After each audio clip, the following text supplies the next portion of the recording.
ಬಹಳ ದೊಡ್ಡ ಆರೋಪವನ್ನ ಮಾಡಿದ್ದಾರೆ. ಇದು ಸಂಪೂರ್ಣವಾಗಿ ಸತ್ಯಕ್ಕೆ ದೂರವಾಗಿರುವಂಥದ್ದು. ಹಾಗಾಗಿ ಪ್ರಿವೆನ್ಷನ್ ಆಫ್ ಕರಪ್ಷನ್ ಆಕ್ಟ್ ಪ್ರಕಾರ ಲಂಚವನ್ನ ಕೊಡುವಂಥದ್ದು, ಲಂಚವನ್ನ ತೆಗೆದುಕೊಳ್ಳುವಂಥದ್ದು ಅಥವಾ ಲಂಚದ ಅವ್ಯವಹಾರದ ಕುರಿತಾಗಿ ಮಾಹಿತಿಯನ್ನ ಮುಚ್ಚಿಡುವಂಥದ್ದು ಮೂರು ಕೂಡ ಅಪರಾಧವಾಗ್ತವೆ. ರವಿ ಗಾಣಿಗ ಅವರ ಮೇಲೆ ಜವಾಬ್ದಾರಿ ಇದೆ. ಯಾರು ಆಫರ್ ಅನ್ನ ಕೊಟ್ಟರು, ಎಲ್ಲಿ ಆಫರ್ ಅನ್ನ ಕೊಟ್ಟರು, ಅಡ್ವಾನ್ಸ್ ಆಗಿ ಎಷ್ಟು ಹಣವನ್ನ ಕೊಟ್ಟರು, ಇವುಗಳನ್ನ ಈ ದೇಶಕ್ಕೆ ತಿಳಿಸಬೇಕು.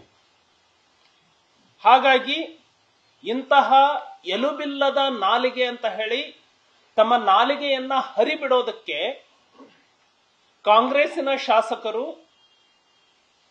ಏನು ಕೆಲವೊಂದು ಸಚಿವರ ಕೈಗೊಂಬೆಗಳ ರೀತಿ ವರ್ತನೆಯನ್ನ ಮಾಡ್ತಾ ಇದ್ದಾರೆ. ಇದನ್ನ ಭಾರತೀಯ ಜನತಾ ಪಕ್ಷ ಉಗ್ರವಾಗಿ ಖಂಡಿಸುತ್ತೆ. ಅಂತಹ ಯಾವುದೇ ಆಲೋಚನೆ, ಅಂತಹ ಯಾವುದೇ ಪ್ರಯತ್ನ ಅದು ಬಿಜೆಪಿಯ ಮುಂದೆ ಇಲ್ಲವೇ ಇಲ್ಲ. ಬಿಜೆಪಿ ಅದಕ್ಕೆ ಕೈ ಕೂಡ ಹಾಕೋದಿಲ್ಲ. ಹಾಗಾಗಿ ರವಿ ಗಣಿಗ ಅವರು ಪಕ್ಷದ ಬಹಳ ದೊಡ್ಡ ದೊಡ್ಡ ನಾಯಕರ ಹೆಸರನ್ನ ದುರ್ಬಳಕೆ ಮಾಡಿಕೊಂಡಿದ್ದಾರೆ. ಅದರಲ್ಲಿ ಪ್ರಹ್ಲಾದ್ ಜೋಶಿ ಅವರ ಹೆಸರನ್ನು ಕೂಡ ದುರ್ಬಳಕೆ ಮಾಡಿಕೊಂಡಿದ್ದಾರೆ. ಇವತ್ತು ಈ ಪತ್ರಿಕಾಗೋಷ್ಠಿ ಮುಗಿದ ಮೇಲೆ